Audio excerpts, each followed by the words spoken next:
let's talk about this document that we don't usually talk about when we get into Vatican II. And this one is overlooked, and it is the Gaudium et Spes document, the Church and the Modern World. And we're going to look at paragraph 12, because this one is overlooked because everybody focuses on, and it's not wrong because it's kind of the easiest thing to go to like to go to the doctrinal issues, the liturgical issues, the worship issues, right? Like praying together with Muslims and all this. Muslims can be saved as Muslims. All the nonsense that we find in Vatican II. But there's this other document called Gaudium et Spes, which has to do with the church and the modern world in terms of geopolitics, believe it or not. And it's as wild, but it's in more of a, it's not in a dogmatic context, even though it's full of total socialist nonsense. The dignity of the human person. Notice this Catholic humanism. This is something that John Paul II and a lot of his books tried to promote. I've read a lot of John Paul II stuff. A lot of his homilies and a lot of his encyclicals were very notorious for this idea that man is the center of everything. It's very bizarre, but actually when we think about Vatican II, it's going to make a lot of sense. So this is a really weird statement here. According to unanimous opinion of believers and unbelievers, all things on earth should be related to man as their center and their crown. What? First of all, we don't do our theology and our geopolitics on popular opinion. Like, this is some kind of weird, because everybody agrees on this. Number one, they don't agree on that. And why do we care in the church and Christianity what the unbelievers are saying we should do?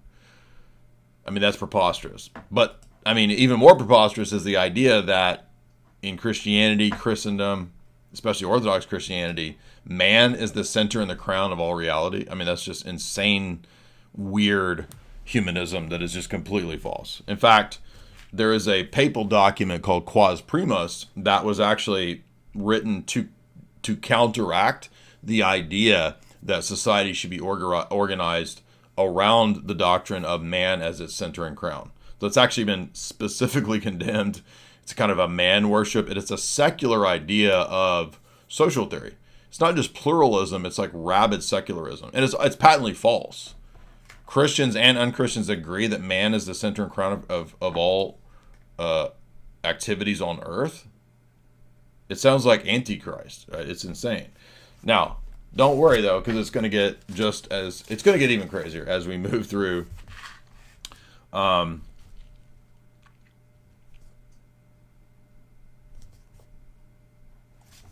This bizarre document. Let's see. There's a weird statement on conscience.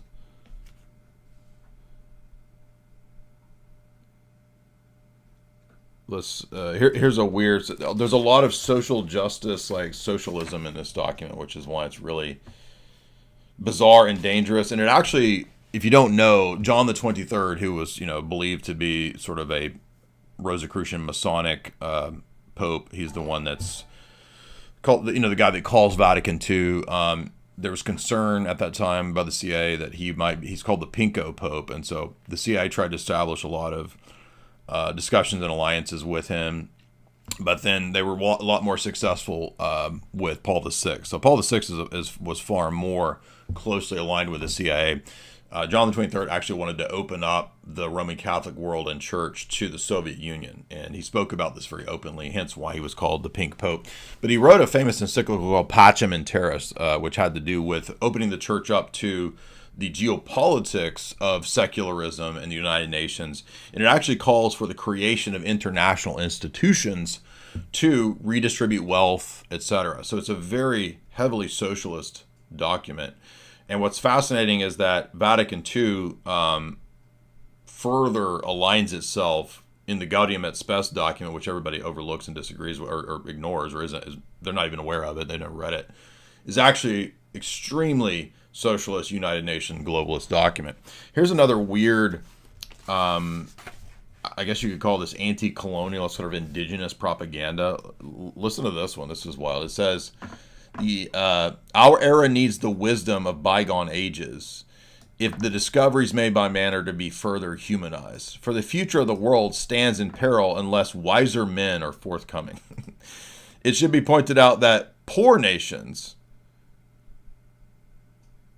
are rich in wisdom and can offer the advantages to the others.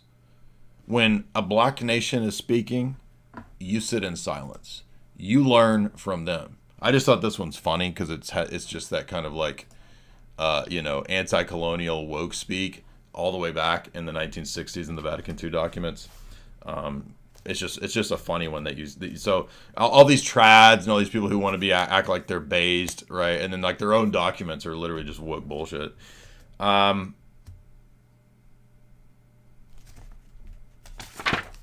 next weird statement. Let's see what the next weird one is.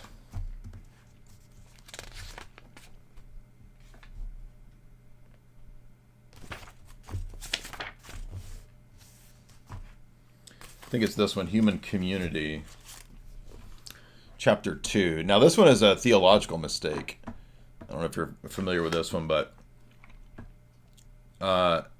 this one's very subtle, but I want you guys to look for the theological error on, I'm not going to say what it's on, and I want you to see if you can figure it out, paragraph 24. I'm going to read it, and then I want to look at the chat to see who can figure out the mistake here. God, who has fatherly concern for everyone, has willed that all men should constitute one family and treat one another in a spirit of brotherhood. Well, first of all, that's actually not true because the church is the restored new humanity.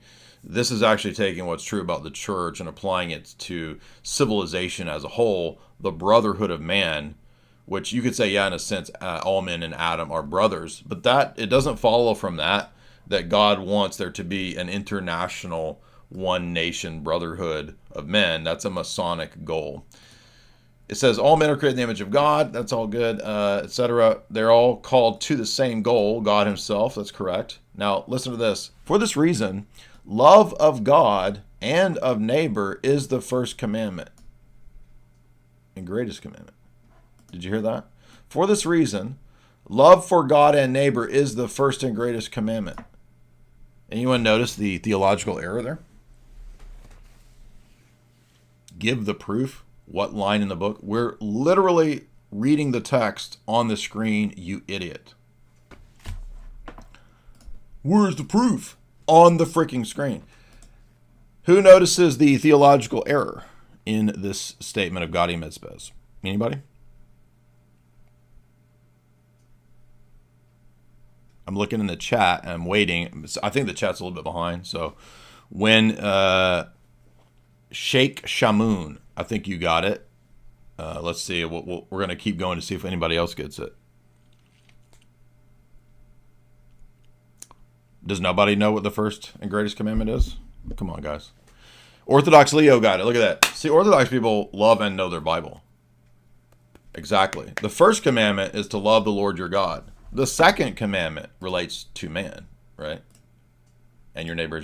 So, no, love for God and neighbor is not the first and greatest commandment. So I'm not, let's see. Now, it is true that like Catholics kind of number the 10 commandments a little bit different, but let's look at the 10 commandments. The first commandment, as we all know, I think, right? You shall have no other gods.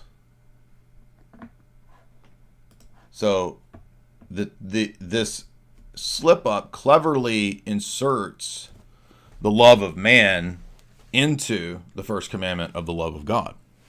A very odd, bizarre, basic mistake, but it actually makes sense in a document that is trying to replace the primacy of God with a Catholic humanism, which is ultimately just humanism. Hence, the document pushes the brotherhood of man. The document pushes the idea that man is the center and crown of all of society, which is just absolutely bizarre. But it gets even worse as we move on. These are just some of the weird ones. Let's look at paragraph 42, which I did mention in the debate, but I'm going to show you specifically one of the most egregious contradictions in Catholic dogma right here. What does the church offer to society? This is paragraph 42 in the document. The union of the human family is only found in Christ, in the family of God's sons. Okay, that's true. That sounds good. Christ gave his church no proper mission in the political, economic, or social order. Interesting. No political, social mission. Is that the classic teaching of the Roman Catholic Church? Now, wait a minute. Let's come over here to Unum Sanctum, about 900 years earlier. And we're going to read this famous paragraph that I'm always referring to. For according to the blessed Dionysius, it is a law of divinity that the lowest things are reach the highest things by intermediaries. Therefore, according to this, the universe, all things are not led back equally or immediately, but the lowest by their intermediary. The acceptance of the power itself by government, all right, so he's talking about spiritual and political power. It belongs to the spiritual power to establish the terrestrial earthly power. The papacy is superior to and establishes the temporal. Thus is accomplished the prophecy of Jeremiah. In other words, they're taking Jeremiah's prophecy about Jesus and now applying it to the papacy. The papacy is the King of Kings, Lord of Lords. I have placed you over nations and over kings. So notice what they do. Something that is a prophecy that Jeremiah makes about Jesus, well, it's actually about the papacy being King of Kings. You can't make this up. Therefore, if the terrestrial power, and this is in the midst of controversies with kings, if the king errs, it's the Pope that is the superior. Now, in the Orthodox Church, yes, we definitely agree that the church is superior. But it doesn't follow from that the papacy is therefore a world ruler. And that's the purpose of this document. Right? It goes on to say, because whatever you bound on earth will be bound in heaven. Notice how Matthew 16 is now being used, not just for a spiritual power and authority in the Roman sense of the see and the papacy spiritually. It's now being applied to world power and kingdoms and armies. I'm not joking. Like the papacy gets a standing army a couple centuries after this.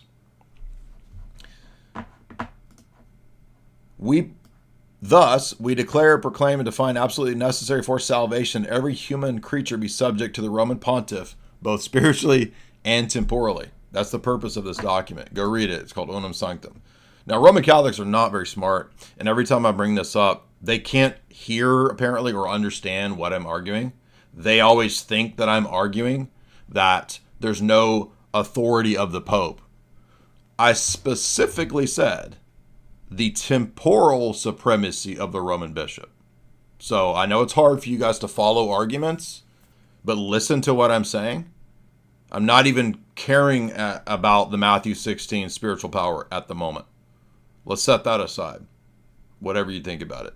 I'm making a specific argument separate from that about that you must also accept that the Pope is a world emperor to be saved. That is what this document is arguing. And that continues all the way up into the time of Pius IX, the Vatican I, in the syllabus of errors, where it is condemned at that time as well that you can't reject. If you reject this document, it's condemned, or this doctrine of temporal supremacy. It is a condemned idea. Is everybody following me? This shouldn't be that controversial. And if you want me to get the syllabus of errors out, I can. I can tell you which one it is. I cited it in the debate. Here, I'll get it because I know people in this audience are just too stupid.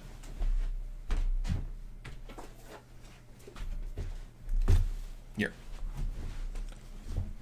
I'm talking about the Roman Catholic audience. So let's go back to the syllabus of errors. The Roman Catholics don't even know what these documents are. They never read them. Syllabus of errors, 76.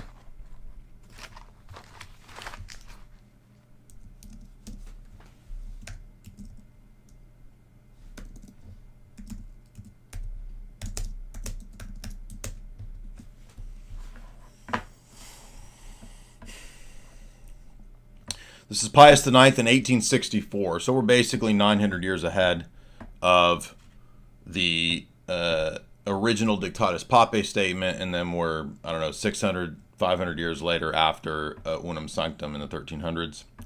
And we're going to look at paragraph 76. This position is condemned.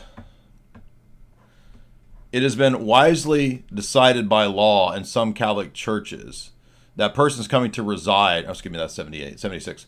The abolition of the temporal power of the Roman See, the Apostolic See, would contribute to liberty and prosperity of the church. We should get rid of the temporal power, the Pope as a world ruler and geopolitical emperor. It's condemned.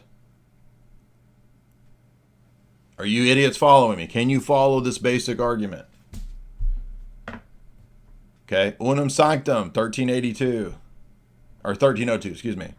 You got to believe in it to be saved. Temporal power, not just spiritual power, temporal power, all the way up to syllabus of errors. If you don't believe in the temporal power, even in the 1800s, you're condemned. It's a condemned proposition right there by the Vatican. But wait a minute.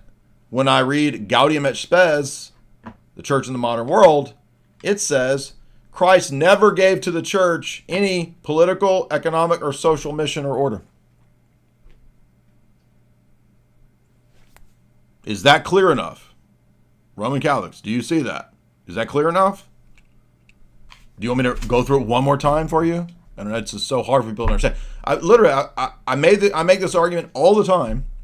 I was reading comments underneath these videos and these clips, and every time it never fails on Instagram, YouTube, Roman Catholics think that I'm arguing that there's no power of the papacy spiritually. They don't understand the difference between the spiritual and the temporal. This is the two powers theory of the Middle Ages.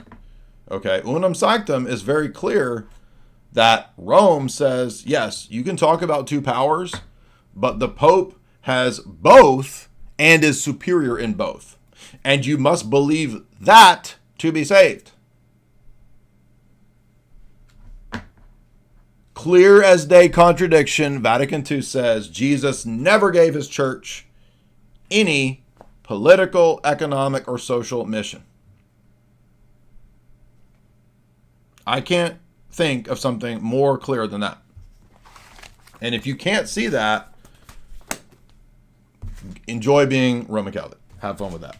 Now, moving on, because Gaudium et Spes is a treasure trove of weird humanism, bizarre statements.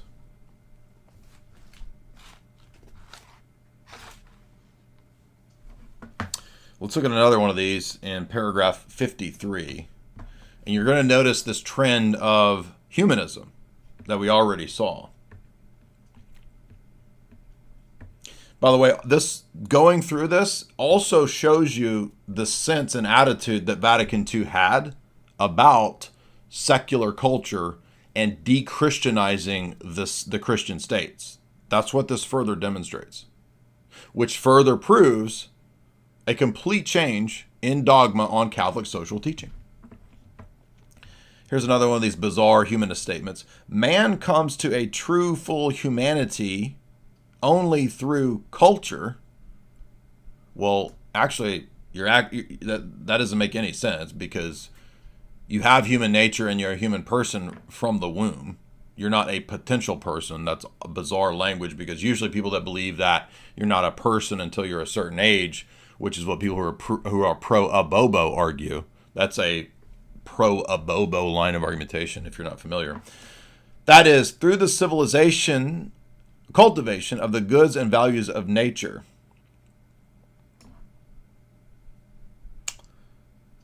It is only true and full humanity,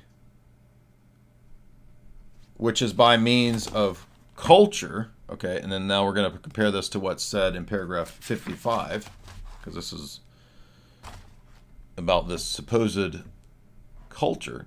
From day to day, in every group and every nation, there is an increase in the number of men and women who are conscious that they are themselves authors and artisans of the culture of their community. Throughout the whole world, there is a mounting increase in the sense of autonomy as well as responsibility. This is of paramount importance for the spiritual moral maturity of the human race. It becomes more clear if we consider that the unification of the world and the duty imposed upon us will be a better built world upon truth and justice. So you are only made fully human through human culture. And this only occurs when we unify the world.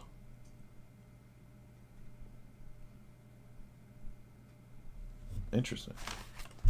Now, what is this all about? Well, in paragraph 55, thus we are witnessing the birth of a new humanism. Exactly. NWO talk. In other words, remember the French Revolution? All the philosophe verbiage? This is French Revolution Masonic philosophe verbiage, if you've read those texts, and I have studied them in grad school. Did you not hear me multiple times say it's a new kind of humanism? What does the text say right there? A new humanism is born. One in which man is defined first of all by responsibility to God? No. Remember what we saw about the rewording of the first and greatest commandment? What was the rewording? Responsibility first of all to other men. You're only fully human, you're only fully a man. Your number one responsibility is to the society of man. That is straight up socialism and Marxism right there. That's Marxism, Socialism 101. You achieve your full maturation as a person and as an individual in the collective because you're responsible to the collective. The number one responsibility that you have in this new humanism isn't to God with the rewording of the first commandment. It is to what? To all other men, to humanity. Wow. Man, the autonomous author of his own culture. Wow.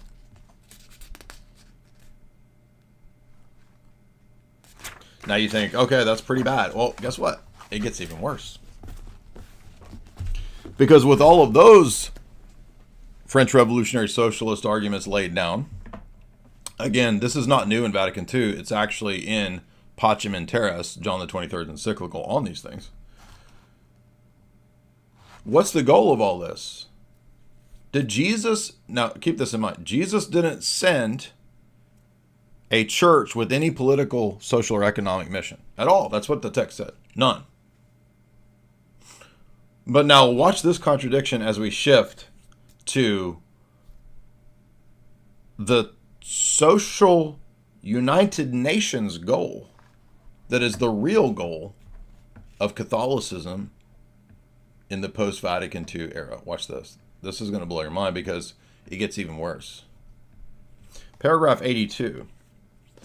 Remember, the church has no social, economic, political goals, but now we have the goal of the outlawing of all war. Yes, you heard me right.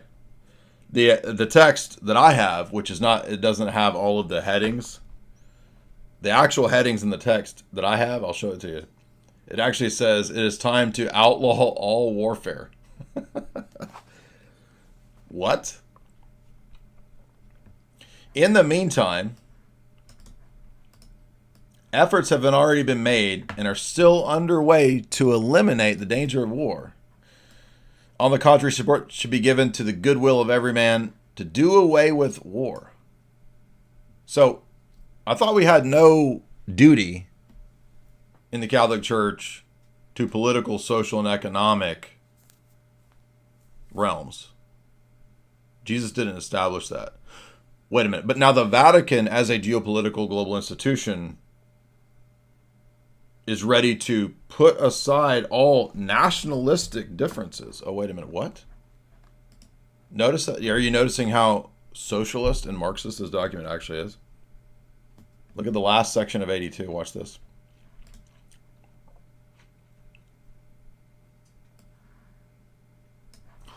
There needs to be new education, particularly with the young, so that they don't fall into old problems. What are these old problems? Let's not let a false hope deceive us. Unless enmities and hatred are put away, honest agreements concerning world peace. Did Jesus say he came to bring world peace? I did not come to bring peace, but a sword. The new Vatican II Jesus, though, is a geopolitical symbol of socialist world peace and internationalist institutions. And it's explicitly going to say that here in a second. Okay, but I want you to see the actual Marxist verbiage right here. The Church of Christ does not cease to hope firmly, right, that this peace can happen. Wait a minute. I'm looking for there's a passage where it talks about getting rid of nationalism. Let me find that in the meantime. Let's see.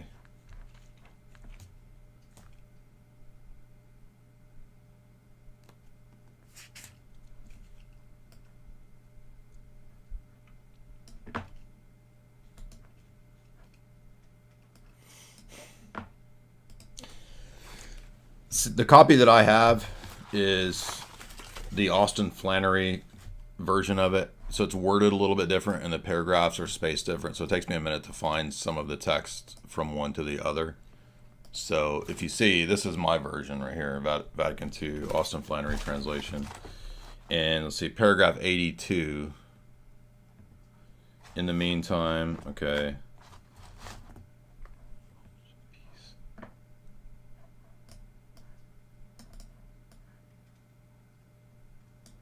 Okay, this is interesting because it looks like right here, the way that the Vatican text is translated, it says, men should take heed not to entrust themselves only to the efforts of some, while not caring about their own attitudes. Government officials who must at one and the same time guarantee the good of their own people and promote the universal good are generally dependent on public opinion and feeling. It does them no good to work for peace as long as feelings of hostility, contempt, and distrust, and racial hatred continue to divide men into camps. Consequently, there is above all a pressing need for renewed education. So brainwash young people not to care about themselves, their people, their heritage. And there's a specific section where it talks about nationalism, but that's in the let's see. Oh, this is it right here. Yeah. Here's where I'm getting to. This is it. Section 2, setting up an international community. Look at that. International socialist goals, international socialism. Literally, you could read any of the Fabian socialist texts, any of the Marxist texts about their internationalist goals and agendas and how they speak, and it's exactly identical to this. In order to build up peace, and above all, the causes of discord amongst men, especially injustice, which foment wars, they must be rooted out. Now remember, we were just told that the church doesn't have any political and social mission, that Jesus gave it. But apparently the Vatican and the CIA and the Fabian Socialists are giving it a mission. Not a few of these causes come from excessive economic inequalities. Why are there wars? Because rich nations have more money than the poor nations. It's exactly what socialists always say. Other causes of discord relates to contempt, envy, distrust, pride, egotism, etc. Thus, what's the solution? Jesus and Christianity? No. The solution is organizing together in international bodies to create international organizations for global peace and the ending of war. That's what we just read earlier.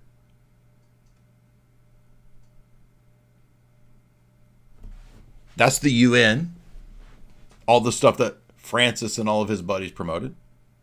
That's UNESCO. That's the World Economic Forum. Remember, Klaus's mentor is the same mentor as Francis.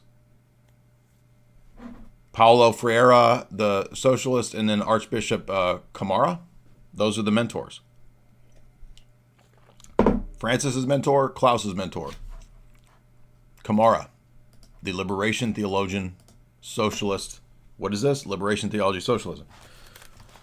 So, did you even know that your own Vatican documents, all you Roman Catholics and you trad cats, that your documents actually teach The New World Order, UN socialist agenda. Clear as day. And then guess what? There's more. We're not even done.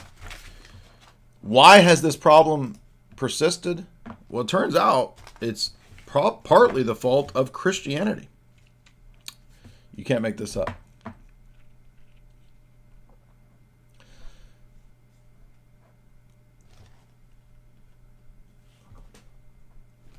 Already there exists international organizations helping the human race. Oh, thank you. Thank you, UN.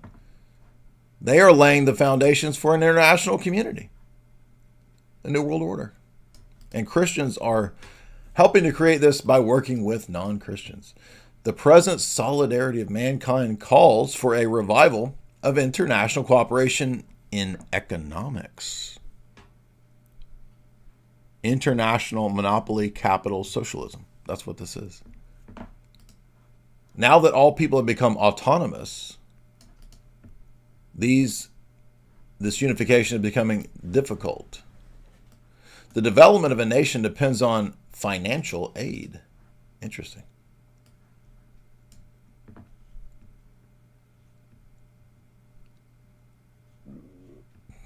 But remember, Jesus didn't give the church a political, social, and economic mission. This entire document is about the political, social, and economic mission of the United Nations supporting Vatican. Do you not see how stupid this is and how crazy this is? I'm trying to find the part where it says change of heart. It's supposed to be paragraph 82 at some point. That Christianity needs a change of heart. If I can find that. Here it is. Indeed, we all need a change of heart in regarding the world and the better unification and unison of the human race. So Christianity got it wrong for all these years. It needs a change of heart. What do you have obligations to? Turns out your obligations are to the international community. Again, everything this document has been saying over and over and over. In view of the increasingly close ties and mutual dependence today between all the inhabitants and peoples of the earth, the apt pursuit of efficacious attainment of the universal common good requires the community of nations organize itself into a manner suited to its present responsibilities, especially towards many parts of the world suffering from lack. If you're a wealthy nation, you are not helping and supporting humanity. You owe all of your money to the poor nations because of, why? Jesus and socialism. I mean, if you don't see a problem with this, I thought you guys were against the New World Order. This is the New World Order right here, okay? It is the United Nations and the Vatican has many, many times over said they like the United Nations. In fact, the Benedict the 15th was a supporter of the League of Nations. So it's not like this is some new post-Vatican II thing. Pope Benedict the 15th, if you have the Oxford History of the Popes, read his entry. It talks about him being a huge supporter of the League of Nations, which was a Fabian socialist agenda on record, as we've covered. This is also a Fabian socialist agenda. If you can't recognize it, I don't know what to tell you. Last paragraph of 84 is really wild. Watch this. Already existing international and regional organizations are certainly well deserving of the human race. In other words, the UN. What do you think he's talking about? The UN, the Fabian socialist organizations, that's the only ones that exist. That's what they're talking about. UNESCO. These are the first efforts at laying the foundation of the international community of all men working together to solve the problems of the human race, to progress everywhere, and to get rid of war. Again, did Jesus say he came to bring world peace or a sword? In all of these activities, the Roman Catholic Church takes joy in the spirit of brotherhood. Again, Masonic gibberish speak. To relieve human misery. I'm pretty sure Jesus said it is not the mission of the church to secure the temporal gains and the temporal health of world peace and of the nations. He said he came to bring a sword and to preach the gospel of repentance. This is the gospel of Fabian socialism and fixing the world. And if you've never read the Grand Inquisitor chapter, which I had a whole college class on the Grand Inquisitor chapter, this proves Dostoevsky was a prophet. Dostoevsky said, the papacy will ditch Jesus and will offer a world socialism answer to solving man's temporal problems. Here it is right here. Dostoevsky vindicated right there. Now, we hear a lot about contraception amongst Roman Catholics, and they love to beat this drum as if they have this moral high ground. I thought this is an interesting statement that doesn't really make sense with their moral high ground, because the last paragraph of 87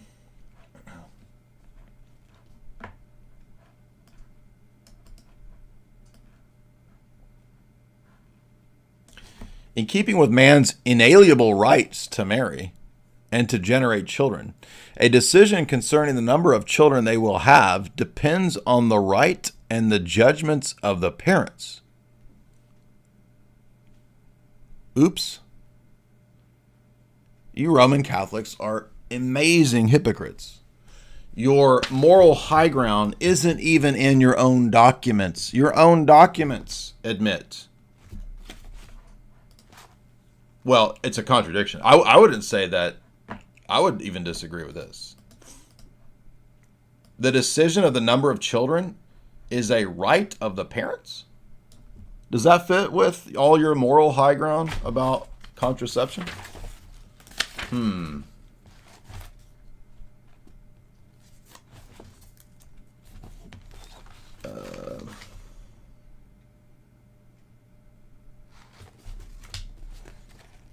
All right. Now there's more, but those are the high points of Gaudium et Spes, which is a document nobody ever covers. So hopefully you see very clear that like the Vatican is teaching socialism, internationalism, globalization. None of this has anything to do with what they taught even decades earlier with the syllabus of errors, saying that the church cannot be separated from the state. Even the world, the geopolitical power of the Roman See, you can't get rid of that. It's condemned if you try to. Night and day opposite. And if you can't see that, and by the way, I don't know if you know, there's like tons of condemnations of socialism in this 10 books, 16 papal documents. Do you know how many times they condemn socialism, right of private judgment, freedom of conscience, freedom of worship? Like every one of these papal documents is condemning, literally word for word, all the stuff that you just saw in Vatican II's Gaudium et Spes.